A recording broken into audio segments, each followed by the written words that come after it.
오늘 말씀의 제목은 좀 특별합니다. 다윗이 20대와 60대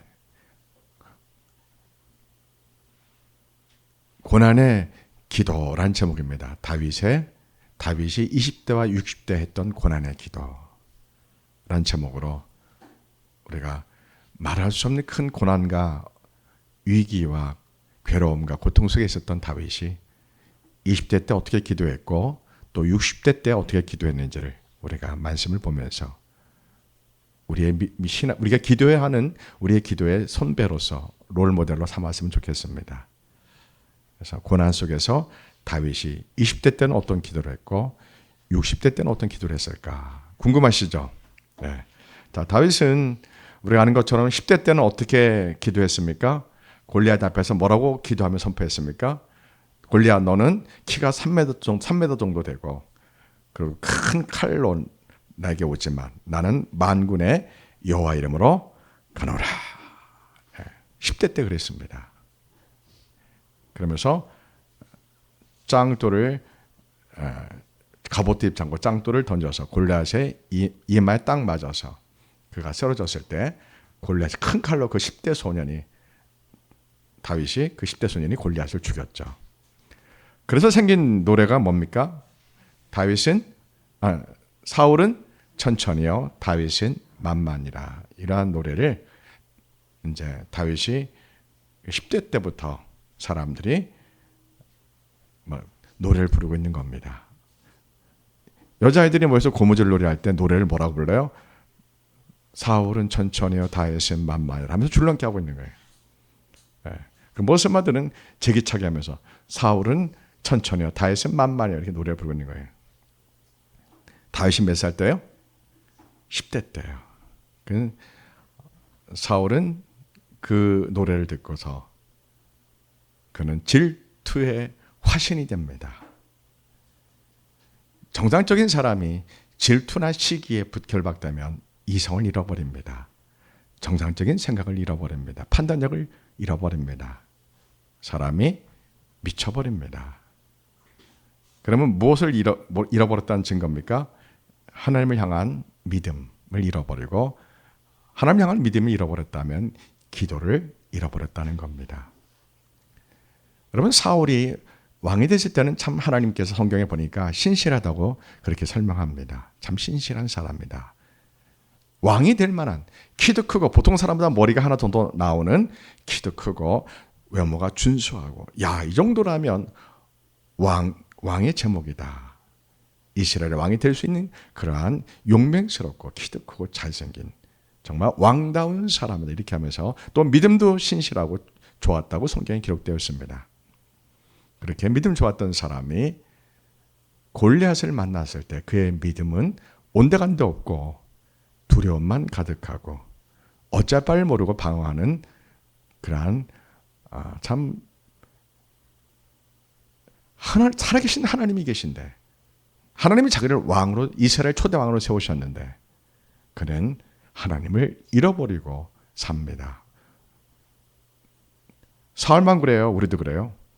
우리도 그럽니다. 어떨 때요? 큰 어려움을 만날 때 문제가 닥쳤을 때 우리는 그때 하나님을 더 깊게 만나느냐 아니면 하나님을 잃어버리느냐 둘 중에 하나가 됩니다. 우리가 인생을 살지만 우리 인생 속에서 고난과 위기와 슬픔과 낙심과 괴로움과 이러한 것이 없었다면 우리 인생은 참된 행복이 행복인지 모르는 인생이었을 겁니다.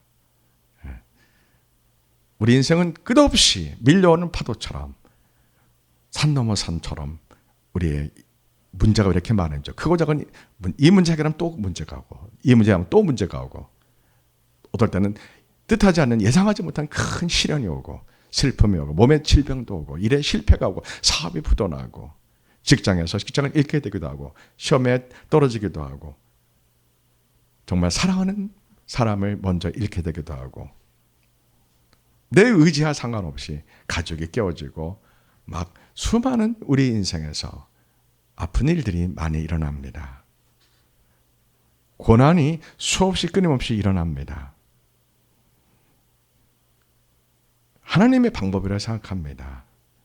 하나님이 우리에게 말할 수 없는 슬픔과 아픔과 고난을 왜 주실까요? 이사야 2장 24절에 답이 있습니다.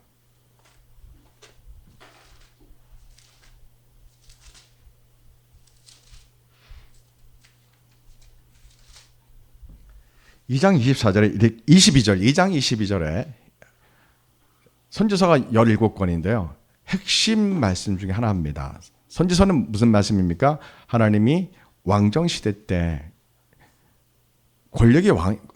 하나님의 권력을 하나님께서 이 땅의 왕들에게 대리 통치하도록 맡겨주셨습니다.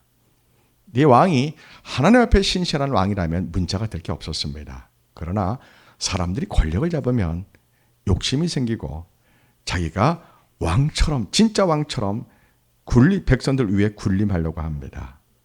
그때 하나님을 향한 믿음을 대부분 잃어버립니다.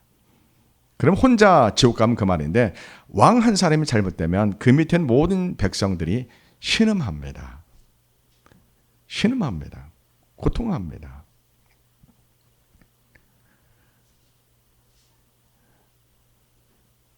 그래서 하나님은 그들을 버릴 수 없기 때문에 하나님의 말씀을 전할 예언자, 선지자를 보냅니다. 예언은 예언할 예자가 아니고 말씀의 예자, 맡길 예자입니다.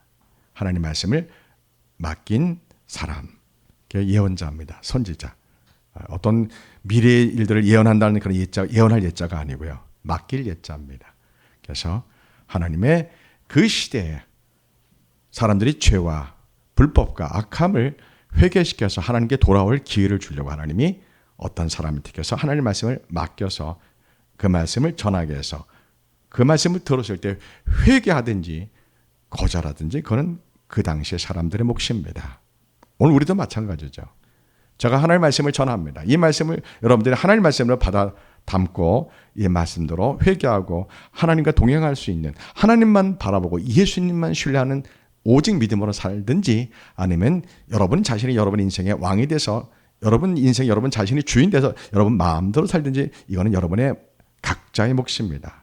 그러나 사람이 인생이 길어야 7, 80입니다. 90까지 살기도 하죠. 그러나 모든 사람이 죽으면 반드시 하나님의 심판이 기다리고 있습니다. 이걸 언제 합니까? 죽기 직전에요. 숨 넘어가는 그 순간에, 그 직전에 합니다. 의식이 있다면요. 대부분 다 합니다. 의식이 없어도 무의식 가운데서 본인은 압니다. 아, 내가 지옥 가는구나. 그때 다 압니다. 그래서 사도 바울은 믿음을 어떻게 정의합니까? 나의 달려갈 길과 나의 선한 싸움을 마치고 나의 믿음을 지켰으니, 이렇게 믿음을 지킨다는 표현을 성령님이 하게 하십니다. 믿음이 돌에 새겨서 비바람이 치고 폭풍아 쳐도 변하지 않는 그러한 것이 아니라, 우리 인생은 수많은 폭풍아 칩니다. 수많은 고난과 시험과 아픔과 괴로움과 그런 슬픈 일들이, 또 미혹들이 찾아옵니다. 이럴 때 우리는 어떻게 믿음을 지킬 것인가? 이것은 각자 우리의 몫입니다. 하나님의 큰 예정 속에서 우리의 독립적인 자유의지와 함께 우리가 하나님 앞에 날마다 깨어 기도하면서 하나님의 예정하심 속에 우리의 독립적인 자유의지가 하나님의 관계 속에서 내가 늘 주님과 동행하면서 하나님의 계획까지 내가 언제나 내 영혼과 육체를 하나님께 드릴 때 하나님 나를 계획하신 대로 하나님이 진행해 가는 겁니다. 하나님이 우리를 향해 놀랍게 쓰시려고 계획하셨는데, 우리가 에서처럼 또는 사울처럼 하나님 주신 권력을 자기 마음대로 사용하고, 하나님 주신 재정을 자기 마음대로 사용하고, 하나님 주신 자기 육체를 마음대로 방탕하고 음란하게 쓰다가는 그 끝은 하나님의 심판을 맞게 됩니다. 단 한 사람도 예외 없습니다. 모든 사람이 다 하나님의 심판을 받고 지옥 갑니다. 여러분, 사울과 다윗 어떤 사람이 나쁜 놈입니까? 솔직히 다윗이 훨씬 나쁜 놈입니다. 사울보다 사울은 도덕적으로 윤리적으로 평가한다면 사울은 참 괜찮은 사람입니다. 다윗 같은 죄를 짓지 않았습니다. 다윗은 도저히 용서할 수 없는 살인 교사죄에다가 간음죄에다가 그것도 아주 야비합니다. 도저히 다윗은 제가 판 사람은 용서할 수 없는 악한 죄인입니다. 근데 어떻게 하나님이 이런 악하고 더럽고 간사하고 음란한 죄인을 용서하셨을까? 그리고 그 다윗을 메시아의 선조로 택하셨을까? 그 비밀을 우리가 궁금하지 않습니까? 그 비밀이요? 정말 다윗, 사울 생각하면 너무 안타깝죠. 그 비밀을 알 수 있는 말씀이 있습니다. 어디입니까? 시편입니다. 시편이 150편인데 약 절반이 70편 이상이 다윗이 기록한 시입니다. 그래서 다윗이 이 시를 기록할 때 주로 몇 살 때부터 기록하냐면 20살 때부터 시를 본격적으로 기록합니다. 이 시는 다른 말로 하면 기도입니다. 하나님께 도와달라고 막 탄원하는 탄원시가 있습니다. 성전에 올라가는 성전시가 있고요. 하나님께 감사할 시가 있습니다. 이러한 시의 장르가 150편 가운데 주옥처럼 쫙 있는데요. 제가 시편을 번역하고 있습니다. 한국교회 시편다운 시편이 없어서 제가 새롭게 시편만 성경책을 따로 만들어서 출판하려고 합니다. 너무너무 아름다운 시를 이게 시인지 에세이인지 장사꾼들이 이걸 이렇게 해놓은 거 만들어놨습니다. 한국교회 수준 너무 낮아요. 굉장한 것이 이 보물을 세상의 장사꾼들이 그냥 인쇄를 이렇게 해놓고 말았습니다. 이 시편의 약 150편 가운데 70편 정도가 다윗의 시인데 이 다윗 시가 대부분 몇 살 때부터 기록하기 시작한다고요? 20살 때부터 기록하기 시작합니다. 그래서 다윗이 20살 때 기록한 시를 제가 몇 편을 소개하고 다윗이 60살 넘어갔을 때 60대 때 기록한 기도가 있습니다. 시 다른 말로 뭐라고 하죠? 기도입니다.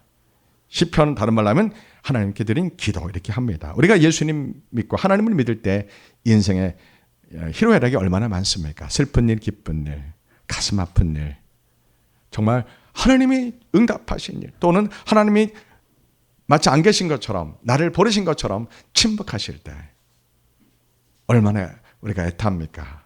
그때 다윗이 약 70편의 기도를 그가 기도하면서 써놨습니다. 지금부터 몇 년 전입니까?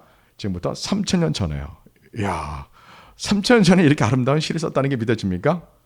예. 3,000년 중국의 두보 시가 몇 년 전이에요? 예. 갑자기 기억 안 나네요. 몇 년 전이죠? 두보 시가? 그것도 훌륭한데 지금 다윗의 시는 몇 년 전 거라고요? 3,000년 전 시입니다. 여러분이 지금 시편에 읽는 거는 3,000년 전 겁니다. 자, 아까 제가 사울과 다윗 어떤 놈이 나쁜 놈이라고요? 다윗이요. 다윗은 정말 용서할 수 없는 나쁜 놈인데 왜 하나님은 다윗을 선택하셨을까? 사울은 너무 안타깝습니다. 사울은 너무 안타까워요. 사울의 죄는 아주 작은 죄입니다. 예. 사무엘 제사장이 말했어요. 내가 출장 갔다가 돌아올 때까지 저 블레셋이나 이런 이웃들이 쳐들어왔을 때 절대로 제사장 흉내를 내고 제사 지내지 말고 내가 올 때까지 기도하고 잠잠히 기다려라. 그런데 블레셋이 쳐들어온 거예요. 막 급한 거예요. 백성들이 하나님께 예배 드리고 하나님께 제사 드리고 기도하면 하나님이 저 하늘에서 우박을 막 붉은 우박을 떨어뜨려서 하나님이 우리를 도와줄 것 같지 않겠느냐? 기드온 사사처럼 그렇게 하지 않겠냐? 막 그렇게 말하는 거예요. 그러니까 사울이 다급한 거예요. 문제가 있습니다. 분명히 사울이 그렇게 할까 봐 하나님은 사무엘을 통해서 절대로 내가 올 때까지 하나님께 제사 지내지 말아라. 제사장이 할 거를 월권하지 말아라고 분명히 경고했습니다. 근데 사무엘은 속으로 그렇게 생각한 것 같아요. 지금 나라가 위기에 처했는데 제사장이 어떻고 왕이 어떠냐. 아마 이렇게 생각한 것 같아요. 하나님께 예배만 드리면 됐지. 하나님께 제사만 드리면 됐지. 아마 그렇게 아주 쉽게 생각한 것 같아요. 그래서 그는 사무엘이 말한 말을 경고를 듣지 않고 하나님께 제사를 드립니다. 우리 나라를 이 이스라엘 지켜달라고 하나님께 제사를. 자, 제사는 동기와 목적은 좋죠, 그죠? 좋은데 하나님이 원하는 것이 아니라는 게 문제입니다. 우리가 기도하고 예배 드릴 때 가장 중요한 게 뭡니까? 아버지의 뜻을 따라 예배 드리고 아버지의 뜻을 따라 기도하는 것이 중요합니다. 기도하는 방향이 참 중요합니다. 하나님이 기뻐하는 기도를 내가 지금 하고 있는지, 하나님이 원하시는 예배를 드리고 예배적 삶과 일치되고 있는지가 참 중요합니다. 사울은 뭐가 문제예요? 예배와 제사와 제사 드리는 삶, 제사와 제사 드리는 사람의 그 영혼, 제사와 제사 드리는 그 사람의 믿음, 이것이 일치가 됐어 안 됐어요? 안 된 겁니다. 전혀 안 된 겁니다. 여러분, 하나님이 주신 아름다운 성품과 마음씨와 그 사람의 양심과 윤리와 도덕과 이러한 삶과 하나님을 정말 사랑하는 그런 마음과 제사 드리고 예배 드리는 것이 일치되어야 합니다. 이것이 일치 안 되고 제사만 드리고 예배만 드린다면 그것은 종교가 되고 종교적 열정주의가 되는 겁니다. 그래서 우리 피올로기는 예배 드릴 때 제일 먼저 뭐부터 합니까? 보혈을 지나 우리가 세상에서 육신의 정욕, 안목의 자랑, 이성의 자랑 이런 걸로 살다가 하나님 세상에 더러운 죄가 가득 묻어 왔습니다. 예수님 피로 우리를 씻어 주세요. 예수님 보혈을 공로 의지하여 하나님 보좌에 나아가니 우리 예배를 받아달라고 하나님께 간절히 보혈을 지나는 찬송을 부르는 이유가 그런 배경을 갖고 있는 겁니다. 예수님 피로 우리의 죄와 허물을 씻어 주소서. 우리가 하나님께 거룩한 하나님 보좌에 예배 드릴 수 있는 자격이 없습니다. 우리의 마음과 인격과 우리의 삶은 너무나 더럽고 세상적입니다. 예수님 십자가 피로를 씻어 주시고 예수님 보혈 공로자여 아버지께 예배합니다. 그래서 우리 예배 전에 우리 피올로기에는 예수님 십자가 보혈을 찬송하는 겁니다. 여러분, 사울은 그걸 지키지 않았습니다. 하나님이 원하시는 제사, 하나님이 부르시는 그것, 하나님의 주권을 사울은 무시했습니다. 의도가 좋은데, 목적이 좋은데 그냥 하면 되지, 이러한 짧은 생각이었다고 예상이 됩니다. 그가 제사 지내자마자 사무엘이 와서 왜 내 말에 순종하지 않았냐, 하나님이 주신 왜 내 말을 순종하지 않았냐 하면서 왕이 내 말에 순종했다면, 하나님 말씀에 순종했다면 사울의 왕위가 계속 아들에게 이어갔을 텐데 당신은 이제 끝났습니다. 이렇게 말하죠. 그때 하나님은 여러분, 제가 질문합니다. 하나님은 사울에게 충분한 기회를 줬을까요? 안 주셨을까요? 기회를 충분히 주셨죠. 넘치게 주셨습니다. 하나님이 여러분에게 기회를 충분히 주십니까? 안 주십니까? 주셨습니다. 지금도 주시고 계시고요. 여러분이 세상에서 방황하며 살든지, 여러분이 돈 중심으로 살든지, 세상 중심으로 살고 또 한 발은 교회, 한 발은 세상에 양다리 걸치는 건 여러분 마음입니다. 하나님은 여러분에게 충분한 시간과 기회를 주셨습니다. 세상 사랑 끊고 나는 하나님만 사랑했습니다, 예수님만 사랑했습니다 라고 결단하고 그렇게 실제로 삶을 행하는 것은 여러분의 몫입니다. 이게 평상시에 이게 쉽게 돼야 안 돼요. 잘 안 됩니다. 그래서 평상시에 뭘 해야 됩니까? 기도해야 됩니다. 기도요. 다윗은 기도하는 사람이었어요. 다윗은 나쁜 놈이에요. 근데 사울은 다윗보다 훨씬 윤리적으로 도덕적으로 괜찮은 사람이에요. 근데 두 사람이 뭐 때문에 운명이 엇갈리는 거예요? 기도 때문에요. 기도 때문에 두 사람 운명이 엇갈립니다. 특히 무슨 기도예요? 회개 기도예요. 우리 사람은 도찐개찐해요. 다윗이나 사울이나, 물론 다윗이 죄는 아주 충성하는 자기 부하를 일부러 죽이려고 저 전쟁터 최전방에 보내서 아무도 도와주지 않고 누가 봐도 이거는 교사살인이야, 살인죄예요. 그리고 왜 그렇게 우리아를 왜 죽였어요? 아름다운 그 우리아의 아내를 빼앗기 위해서, 우리아 아내와 간음해서 임신했기 때문에 이것을 감추고 왕의 체면을 깎아내리지 않도록 비밀리에 하기 위해서 자기 충성된 부하를 죽인, 이거는 말도 안 되는 지도자예요. 말도 안 되는 왕이에요. 나쁜 놈이에요. 용서할 수 없는 사람이에요. 정말 이건 용서가 안 되는 거예요. 그런데 다윗이 무슨 기도를 했어요? 하나님께 눈물을 흘리며 회개 기도합니다. 우리 삼자 입장에서 보면 어때요? 나쁜 짓 혼자 저렇게 최악에 아주 악한 짓 다 하고 또 하나님 앞에 가서 또 눈물 흘려 회개하고, 이거 참 믿음이 그러냐 어떻게? 다윗 믿음이 어떻게 엉망이냐. 그렇게 우리가 정죄하고 판단할 수 있죠. 근데 여러분 아십니까? 하나님은 진실로 회개하는 기도를 들으십니다. 그 사람이 어떤 죄를 짓든 과거에 어떤 삶을 살았든 정말 마음을 찢고 하나님 앞에 간절히 회개하면 우리 사람들은 그 사람의 죄를 잊어버리지 않고 그 사람을 정죄하고 판단할 수 있지만 하나님은 기억하지 않으신 좋으신 분입니다. 회개만 한다면 진실로 하나님 앞에 용서해달라고 정말 회개한다면 그 다음에 또 죄를 지을 것 뻔히 알면서도 하나님은 그 눈물로 회개하는 기도를 들어주신다는 말도 안 될 정도로 하나님은 너무나 좋으신 분입니다. 그래서 우리가 숨 쉴 수 있는 겁니다. 만약 하나님이 그런 좋은 분이 아니라면 우리 숨도 못 쉬고 살 겁니다. 인생이에요.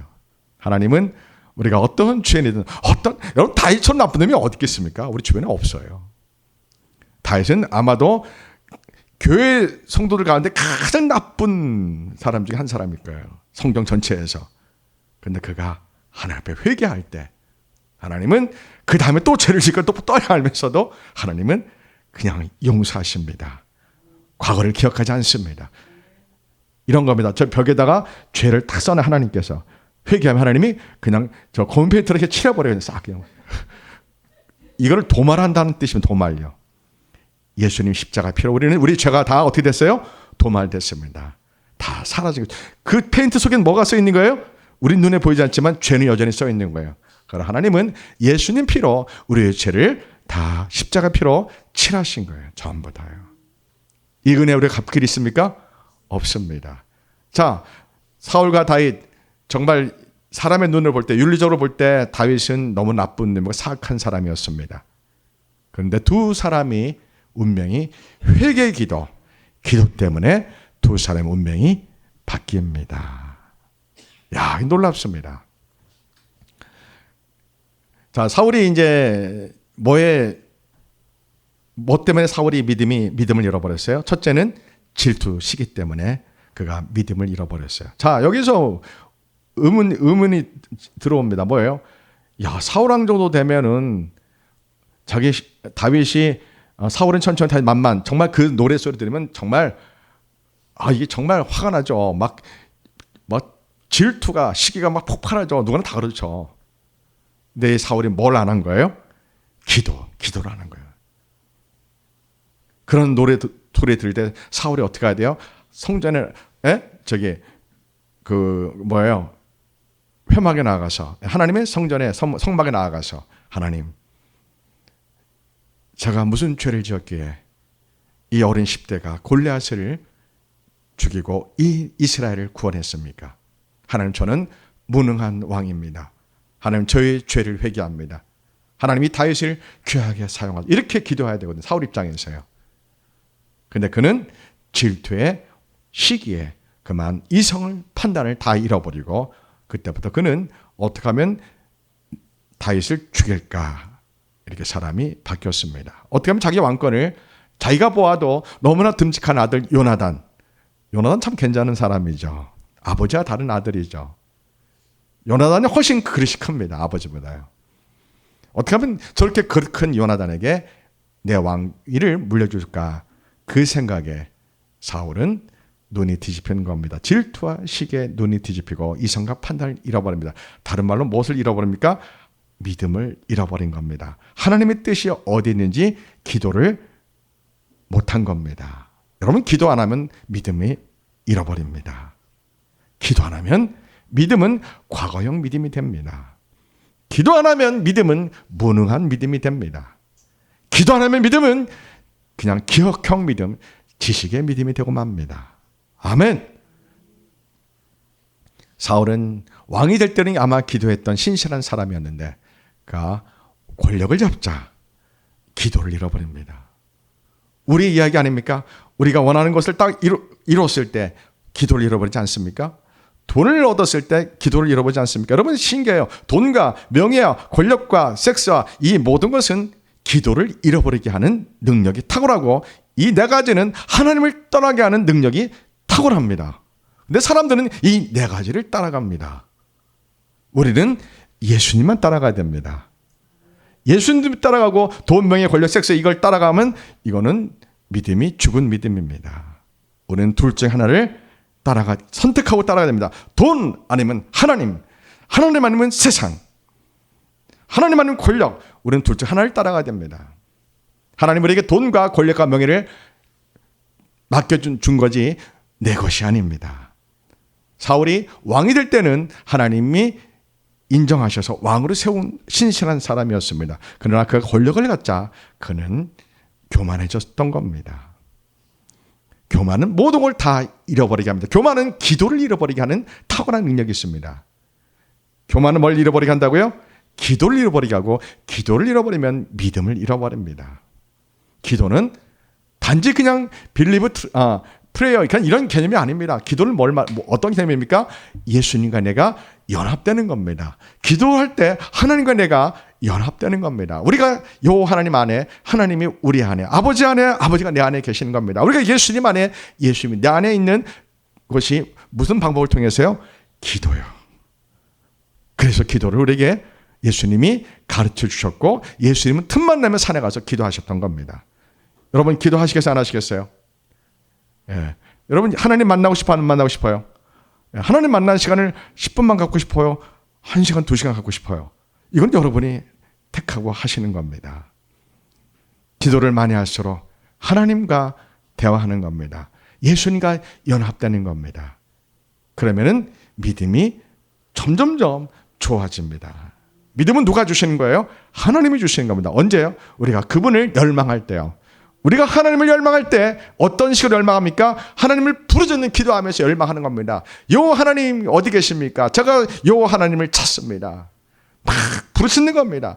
그러면은 그렇게 기도할 때 나도 모르게 하나님이 나에게 하늘을 향한 불같은 사랑과 열망을 주시고 나에게 믿음을 주십니다. 영적 원리가 그렇습니다. 이 살인죄, 간음죄, 이 다윗이 그렇게 죄도 끔찍해졌지만 또 동시에 뭘 잘했다고요? 하나님을 향하여 막 부르짖어 회개하고 마음을 찢고 회개하고 하나님이 원하시는 사람이 되려고 부르짖었던 겁니다. 기도는 그렇게 인생을 바꿉니다. 기도를 뭘 해주세요. 이 기도는 국어사전에 있는 뜻의 기도고요. 성경에서 말하는 기도는 뭐예요? 예수님과 연합되는 시간입니다. 성령님과 연합되는 시간입니다. 이 세상을 지으신 요 하나님과 연합되는 시간입니다. 기도가요. 그러니까 기도는 이 세상에서 우리가 할 수 있는 가장 아름다운 행위입니다. 가장 아름답고 행복한 순간입니다. 언제요? 기도할 때요. 예, 기도를 생각을 바꾸셔야 돼요. 국어사전에는 기도라는 단어를 뜻을 갖고 있으면 기도가 부담되고 기도를 못하는데, 내가 하나님과 만나는 시간이다, 예수님과 연합되는 시간이다, 성령님과 교제하는 시간이다, 이렇게 생각하고 여러분이 골방과 교회의 시간과 장소를 구별해서 하나님을 만나는 시간을 매일 가지셔야 됩니다. 그러면 이 세상에 어떤 혼란과 고난과 풍파가 와도 다윗처럼 기도하면서 하나님이 피할 길을 경험하고 하나님의 응답하심을 경험하고, 때로는 하나님이 침묵하실 때 그 침묵 속에서 하나님의 놀라운 비밀도 발견하게 됩니다. 사울은 왕이 되자 권력을 얻자 이거를 그만둔 사람이고, 다윗은 평생 이걸 한 사람입니다. 여러분은 어떤 사람을 본받고 싶습니까? 기도하는 사람이야. 그죠? 예. 자, 그래서 이제 10대 한 중반쯤에 아마 다윗이 골리앗을 죽이고 그가 이제 사울의 사위가 되죠. 왕궁에 살지만 사울은 미친 사람처럼 귀신이 들려서 창을 들고 갑자기 다윗이 확 던지는 거예요. 다윗이 착 피하고 계속 내가 언제까지 왕궁에 있어야 되는지 하나님께 계속 기도하는 거예요. 하나님, 제가 매일 우리 장인 사울 왕이 매일 기회만 있으면 저를 죽이려고 하는데 내가 왕권을 가져갈까 봐. 근데 사울이 무슨 소문을 들은 것이 있어요? 사무엘 제사장이 다윗의 집에 가서, 이새의 집에 가서 막내 아들 다윗에게 기름 부음 줬다는 이 정보를 들었어요, 안 들었어요? 그걸 들었거든요. 자, 그러면 하나님의 뜻이에요, 사람의 방법이에요? 하나님은 분명히 다윗에게 두 번째 왕이 될 그러한 기름 부음을 준비하셨다는 걸 사울이 들었죠. 그런데 사울은 하나님이 세우신, 그래도 믿음이 있는 상태에서 왕이 됐는데 그가 기도하지 않고 하나님을 찾지 않았기 때문에 분명히 사무엘 제사장으로부터 기름 부음 받고 기름 부음 받아서 다음에 왕이 된다는 것을 뻔히 알면서도 그는 자기의 권력을 이용해서 자기 아들에게 왕권을 물려주고 다윗을 죽이려고 했던 정말 말도 안 되는 그러한 짓을 합니다. 사울만 그래요? 우리도 그래요? 우리도 그럴 수 있다는 게 문제입니다. 목사든 장로든 권사든 집사든 우리가 아무리 교회를 오래 다니고 신앙생활 잘해도 기도를 많이 할지라도 우리가 기도가 멈춘 순간에, 기도가 끊어진 순간에 우리의 믿음은 능력을 잃어버립니다. 아멘. 네. 여러분 스마트폰이 배터리가 없다면 있으나 마나입니다. 우리에게 믿음의 능력이 없는 기도는, 그 기도는 참 종교적인 행위일 뿐입니다.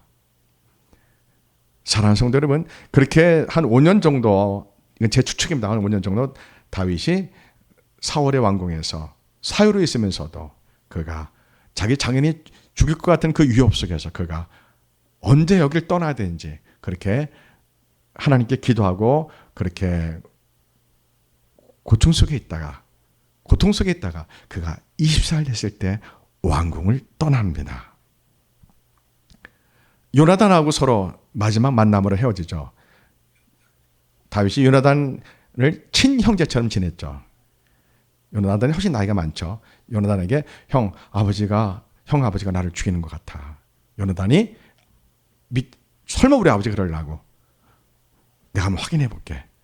내가 아버지한테 확인해 보고 사실이라면 내가 화살을 멀리 쏠 테니까 너는 그걸 신호로 삼고 즉시 여기를 떠나라. 이렇게 요나단하고 다윗이 서로 약속하죠. 요나단이 바로 아버지께 가서 물어봅니다. 아버지, 왜 다윗을 이렇게 죽이려고 하냐고. 응? 그랬더니 사울이 진노하면서 이 멍청한 놈아, 다윗이 네 왕권을 뺏으니까 내가 그런 거 아니냐 하면서 막 그냥 그 어머니 이름을 저주하면서 그 아들을 막 바보라고 막 분노하죠, 사울이요. 그래서 요나단이 그 충격을 받고 바로 나와서 화살을 쏴가지고 멀리 쏴가지고 다윗이 그 요나단 형이 쏜 화살을 신호로 삼고 바로 그냥 그때가 20살 때입니다. 도망가는데 식량도 칼도 없이 도망가죠. 도망가서 그가 갈 수가 없잖아요. 그래서 배고프고 무기도 없잖아요. 그래가지고 어디로 가죠? 그가 간 곳이 어디냐면은 아히멜렉 제사장 집으로 갑니다. 아히멜렉 제사장이요. 이 아히멜렉 제사장은 누구냐면요, 엘리 제사장 가문의 마지막 남자들입니다. 예. 이 가문은 누구냐면요, 아론의 아들 4명이 있는데 넷째 아들 족보입니다. 사독은 셋째 아들 족보. 솔로몬 왕의 기름 부은 제사장이 사독이고, 이 사독은 하나님이 아론의 셋째 아들에게 하나님의 뜻이 있었습니다. 근데 이 넷째 아들 아론은 사무엘상, 우리가 사사기 열면 사무엘상 열면 누가 나오죠?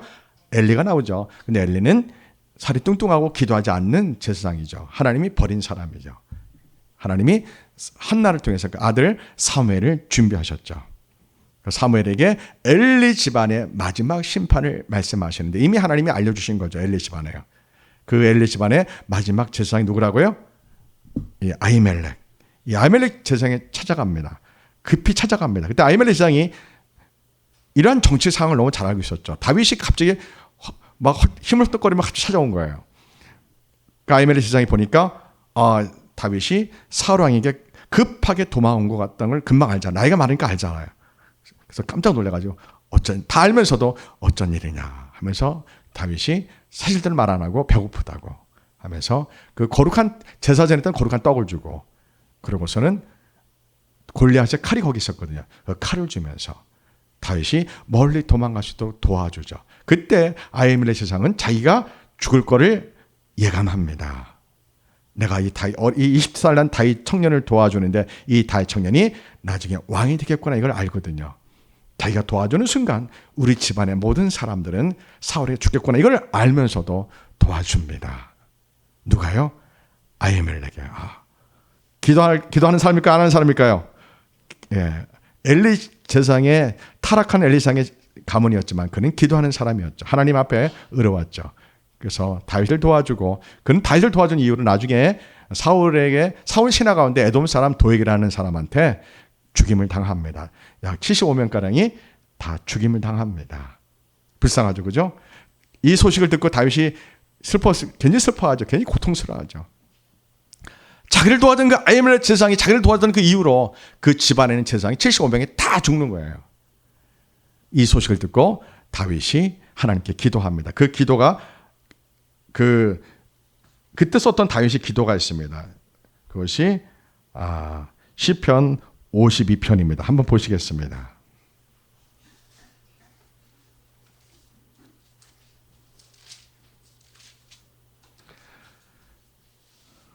자, 50편 보면은 다윗이 그 도액이라는 나쁜 에돔 사람 도액이라는 나쁜 놈이 사울 왕의 그 명령을 갖고 아히멜렉 제사장 집에 와서 그 제사장 75명을 다 죽였다는 그 소문을 다윗이 소식을 듣고 다윗이 하나님 앞에 슬피 울면서 기도한 내용입니다. 시편 50편 우리가 함께 보겠습니다. 다윗이 몇 살이에요?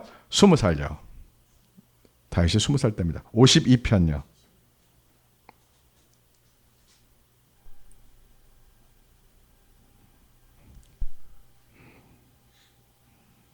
포악한 자는 도액을 말합니다. 사울의 신하요. 제 52편 다윗의 마사길 인도자를 따라 부르는 노래. 에돔인 도액이 사울에게 이르러 다윗이 아히멜렉의 집에 왔다고 그에게 말하던 때에 포악한 자여, 네가 어찌하여 악한 계획을 스스로 자랑하는가? 하나님의 인자하심은 항상 있도다. 내 혀가 심한 악을 꾀하여 날카로운 삭도같이 간사를 행하는도다. 내가 선보다 악을 사랑하며 의를 말함보다 거짓을 사랑하는도다. 간사한 혀여, 너는 남을 해치는 모든 말을 좋아하는도다. 그런즉 하나님이 영원히 너를 멸하시며 너를 붙잡아 내 장막에서 뽑아내며 살아있는 땅에서 내 뿌리를 빼시리로다. 의인이 보고 두려워하며 또 그를 비웃어 말하기를 이 사람은 하나님을 자기 힘으로 삼지 아니하고 오직 자기 재물의 풍부함을 의지하며 자기 악으로 스스로 든든하게 하던 자라 하리로다. 그러나 나는 하나님의 집에 있는 푸른 감람나무 같으며 하나님의 인자하심을 영원히 의지하리로다. 주께서 이를 행하셨으므로 내가 영원히 주께 감사하고 주의 이름이 선하심으로 주의 성도 앞에서 내가 주의 이름을 사모하리이다. 아멘. 예, 다윗이 자기 때문에 75명의 제사장이 죽임을 당했을 때 그 소식을 듣고 고백한 겁니다. 여기서 유명한 시가 나오죠. 8절에요. 다 같이 한번 읽겠습니다. 시작. 그러나 나는 하나님의 집에 있는 푸른 감람나무 같으며 하나님의 인자하심을 영원히 의지하리로다. 이 가스펠송이 있죠, 그죠? 난 푸른 감람나무 이 찬양이 있는데 굉장히 기쁘게 부르는 찬양이죠. 근데 이걸 기쁘게 부르면 좀 그렇습니다. 참 작곡자가 이런 내용을 잘 모르고 만든 노래라서 그런데요. 자기 때문에 75명의 제사장이 죽은 그 슬픈 소식을 듣고 다윗은 울면서 부르는 노래입니다. 울면서 하나님께 기도하는 내용입니다. 그가 그 슬픔을 하나님께 다 드리면서 하나님 이렇게 슬플지라도 이렇게 가슴 아플지라도 저는 하나님의 푸른 감람나무가 되고 싶습니다. 이렇게 하나님께 기도한 겁니다. 몇 살 때요? 20살 때요. 여러분 20살 때 어떤 믿음이었습니까? 어떤 기도를 했습니까? 다윗이 참 나쁜 놈인데 20살 때 하나님께 이러한 예쁜 마음, 정말 좋은 믿음의 사람이었습니다. 참 이런 슬픔 가운데 이런 비탄한 소식 가운데 너무 가슴 아프지만 나는 하나님 집에 있는 푸른 감람나무 같으며 하나님의 인자하심을 영원히 의지합니다 하면서 그가 자기 때문에 죽은 아히멜렉 제사장과 그 집안에 있던 75명의 제사장의 죽음에 대해서 탄식하며 하나님께 슬피 기도하면서 이러한 기도를 슬픈 눈물의 기도를 했던 겁니다. 자, 그리고 또 있습니다. 또 제가 다른 걸 소개합니다.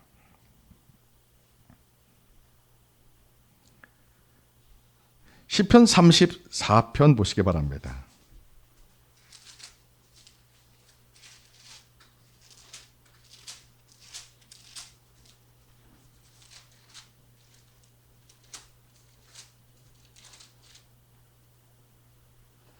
시편 34편은 뭐냐면요. 다윗이 이제 아히멜렉 제사장이 준 음식을 먹고 골리앗의 칼을 가지고 급히 도망가는데 다윗이 실수를 합니다. 도망가되 이스라엘 안에서만 도망가야 되는데 그만 에돔의 아기스 왕으로 도망갑니다. 하나님이 허락하지 않는 범위인데 다윗이 그만 아기스 왕, 그 가나안 땅 아기스 왕으로 도망갑니다. 도망가서 그 아비멜렉 앞에서 미친 척합니다. 그가 미친 척합니다. 살기 위해서 침을 흘리고 미친 척합니다. 20대 막 20살 때쯤이죠. 한번 이거 읽어보겠습니다. 시편 34편입니다.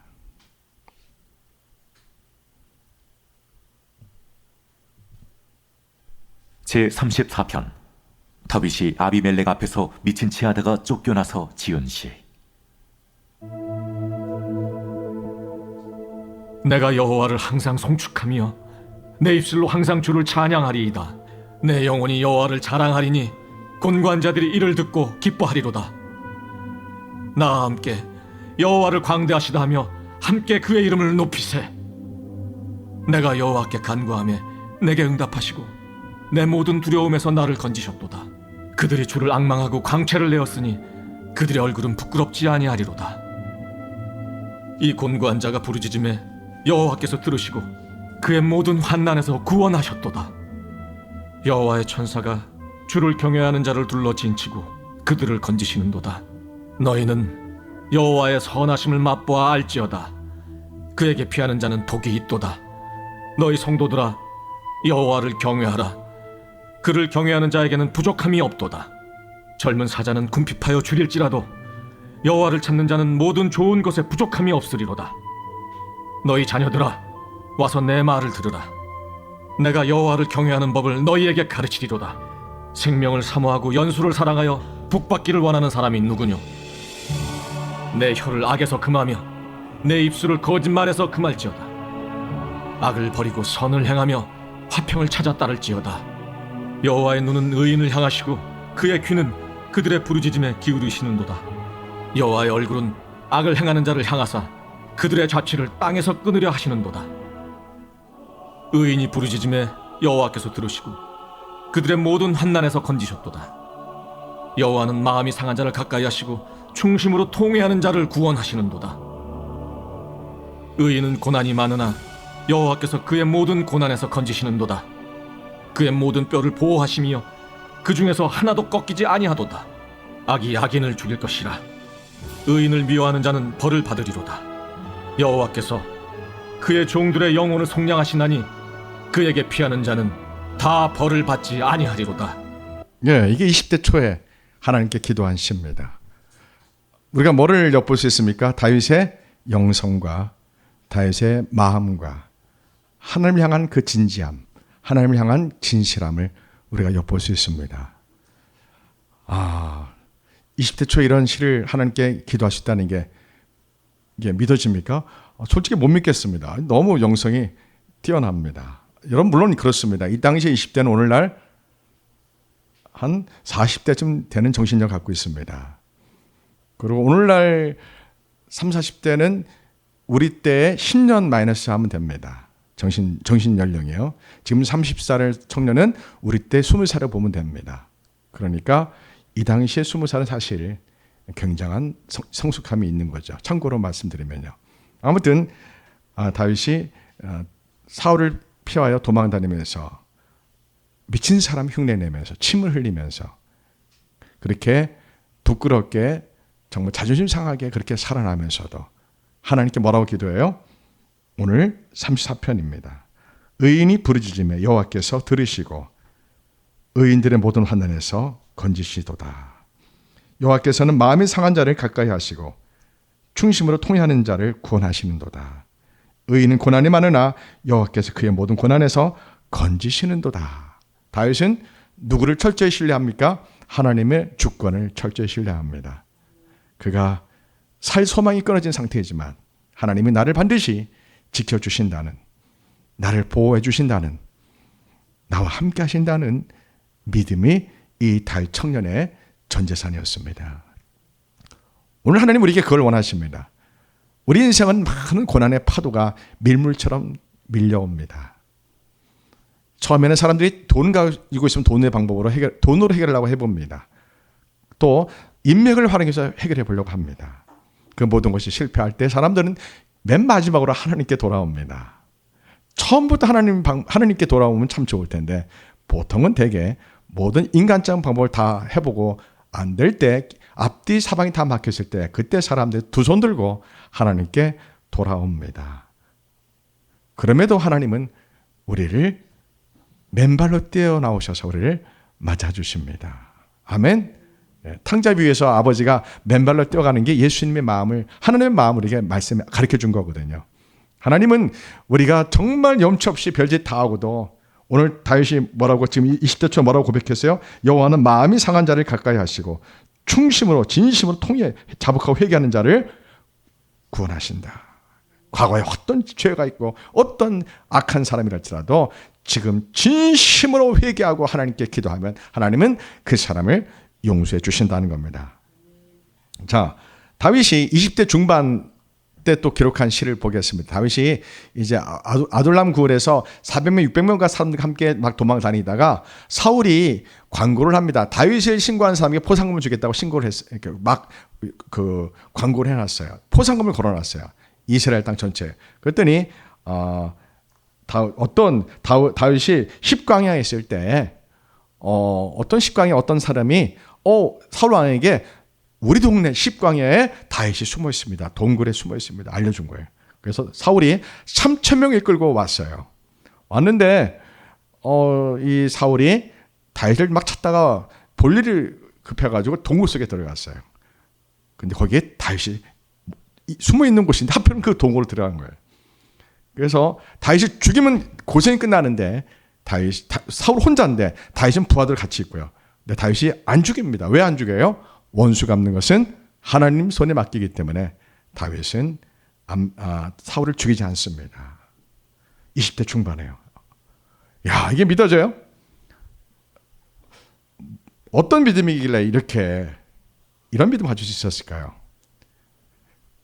저 사울 죽이면 자기는 고생 안 하는데요. 도망자로서 산다는 게 얼마나 기가 막힌 인생입니까? 먹을 것도 없죠. 잠잘 것도 없죠. 동굴 속에서 지나야 됐어요. 음식도 없고 아무것도 보장되지 않은 그 정말 위험 속에 있는 도망자의 인생이 저 혼자 동굴 속에 들어온 사울 왕을 죽이면 끝나는 건데, 근데 20대 청년이 혈기가 얼마나 가득해요. 확 죽이면 끝나는 건데 자기 잘못도 아무것도 없는데, 근데 다윗은 하나님 주권에 하나님 손에 자신의 인생을 맡겨드립니다. 이걸 한마디로 뭐라고 합니까? 믿음이라고 하는 겁니다. 내 인생 내 생각으로 쉽게 해결할 수 있지만 그렇게 하지 않고 돌아갈지라도 더 고난의 시간이 더 연장될지라도 하나님 손에 맡기는 게 기도하는 사람이 내다보는 영적인 시각입니다. 기도하면 영안이 열립니다. 기도하면 하나님이 나를 향한 계획을 느끼게 됩니다. 보게 됩니다. 기도 안 하면은 아무것도 안 보입니다. 들리지도 않습니다. 느낄 수도 없습니다. 어쩌다 한 번 기도해서는 아무것도 안 됩니다. 날마다 하나님께 나와서 막 기도하십시오. 하나님이 그 기도하는 사람의 모든 기도를 다 들으시고 보십니다. 하나님은 기도하는 사람의 인생을 반드시 책임져 주십니다. 아멘. 자, 그것이 시편 54편입니다.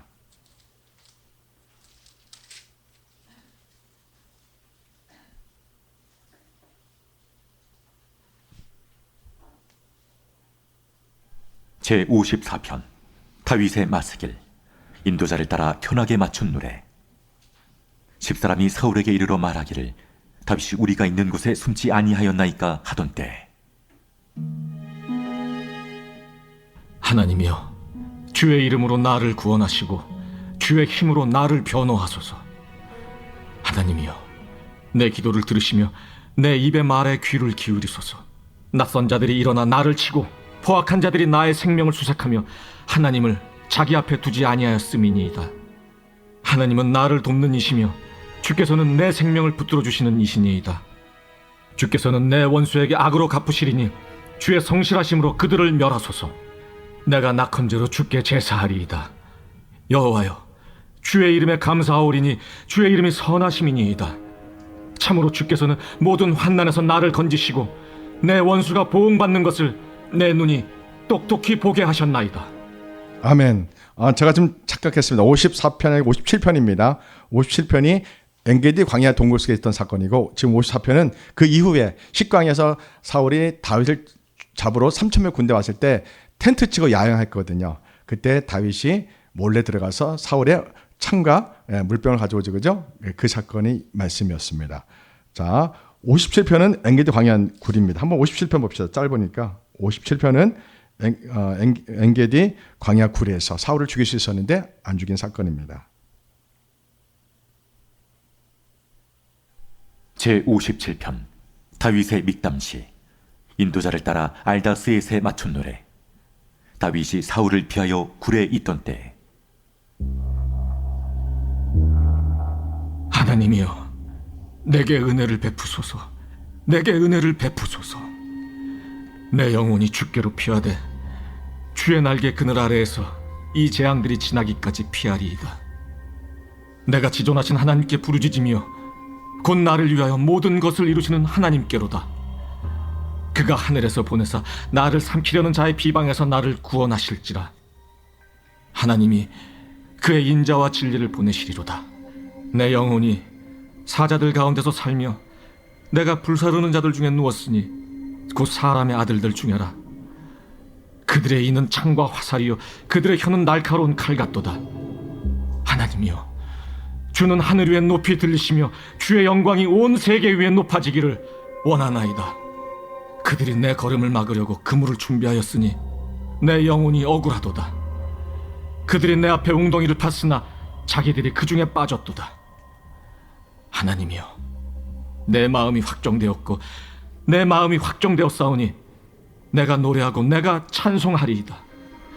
내 영광아 깰지어다. 비파야 수금아 깰지어다. 내가 새벽을 깨우리로다. 네, 유명한 말씀이죠. 이 유명한 말씀이 바로 다윗이 사울을 죽일 수 있는 그 동굴에서 죽이지 않고 그 얼마나 많은 갈등을 했을까, 얼마나 죽이고 싶었을까를 엿볼 수 있죠, 그죠? 근데 그 사울을 죽이고 싶은 그 미혹을 이겨내고 그 살기를 이겨내고 그 하나님께 자기 원수 갚는 것을 맡겨드리고 도망자 인생 해결되지 않음에도 불구하고 자기의 인생의 고난을 하나님께 온전히 맡겨드립니다. 그렇게 맡겨드리고 결단하고 기도했더니 성령님 어떻게 응답해 주신 거예요? 그겁니다. 하나님은 내 마음이 확정되었사오니 내가 노래하고 내가 찬송하리이다. 내 영광이 깰지어다. 비파야 수금아 깰지어다. 내가 새벽을 깨우리로다 하면서 그가 도망자로서의 그 고통스러운 20대 때 그냥 바로 죽일 수 있는 그 사울을, 원수를 죽이지 않고 하나님 손에 맡기면서 그 갈등과 그 고충을, 그 고난을 하나님 손에 맡겼더니 성령님 주시는 그 기쁨이요, 그 은혜를 표현합니다. 내 영광아 깰지어다. 비파야 수금아 깰지어다. 내가 새벽을 깨우리로다. 주여, 내가 만민 중에서 주께 감사하며 문 나라 중에서 주를 찬송하리이다. 자, 제가 지금 소개한 시는 다윗의 20대 때 하나님께 기도한 시입니다. 다윗이 기록한 시가 70편 정도 됩니다. 자, 이제 끝으로 제가 이제 시편 3편을 소개할 겁니다.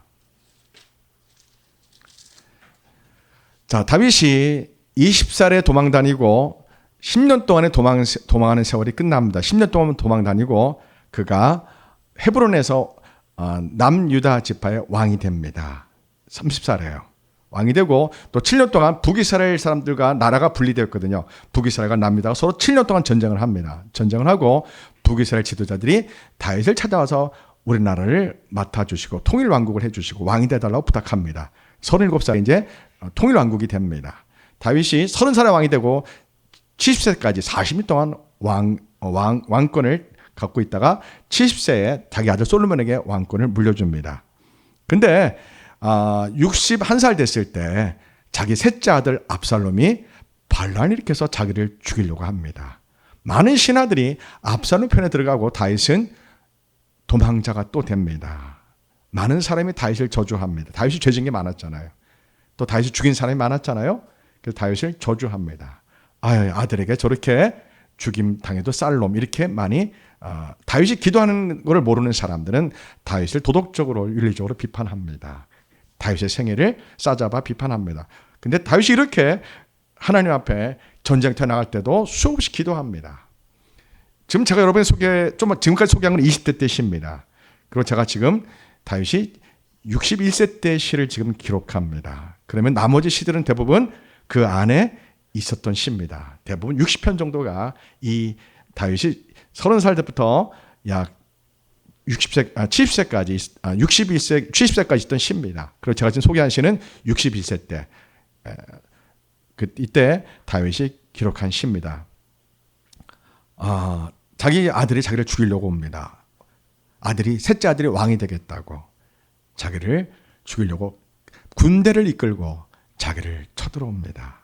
여러분, 아들이 아버지를 죽이고 자녀가 부모를 죽이고 권력과 명예와 부를 취하겠다고 합니다. 페루나죠. 그때 아비 다윗의 심정은 어땠을까요? 왜 내게 이런 일이 있을까? 수많은 생각을 하지 않았겠습니까? 왜 내게, 하나님께 평생 기도했는데 왜 내게 이런 일이 있었을까? 그러나 그는 그 이유를 알죠. 그가 하나님은 죄는 용서해 줬지만 그가 끝까지 하나님이 그가 겸손하라고 죄값을 끝까지 물으시죠. 여러분, 죄 짓는 것과 죄를 용서해 준 것과 하나님이 죄값을 묻는 것은 별개의 문제입니다. 모든 죄값을 묻지는 않으시지만 때로는 우리를 더 낮아지게 하기 위해서, 더 하나님이 우리를 가까이 하기 위해서 우리의 죄를 용서하고 죄값을 물으시는 경우가 성경에서는 드문드문 있습니다. 자, 다윗은 하나님이 나에게 나의 죄 때문에 내 죄는 용서해 주셨지만 나의 죄값을 물으시는구나 하면서 그가 하나님께 기도합니다. 다 3장 보겠습니다.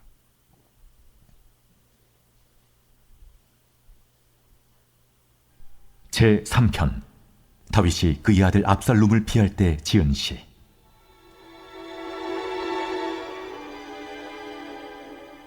여호와여, 나의 대적이 어찌 그리 많은지요. 일어나 나를 치는 자가 많으니이다. 많은 사람이 나를 대적하여 말하기를 그는 하나님께 구원을 받지 못한다 하나이다. 여호와여, 주는 나의 방패시오, 나의 영광이시오, 나의 머리를 드시는 자이시니이다. 내가 나의 목소리로 여호와께 부르짖으니 그의 성산에서 응답하시는도다. 내가 누워 자고 깨었으니 여호와께서 나를 붙드심이로다. 천만인이 나를 에워싸 진친다 하여도 나는 두려워하지 아니하리이다. 여호와여, 일어나소서. 나의 하나님이여, 나를 구원하소서. 주께서 나의 모든 원수의 뺨을 치시며 악인의 이를 꺾으셨나이다. 구원은 여호와께 있사오니 주의 복을 주의 백성에게 내리소서. 예, 이러한 시로는 탄원시라고 합니다. 자기의 슬픔을 하나님께 아뢰입니다.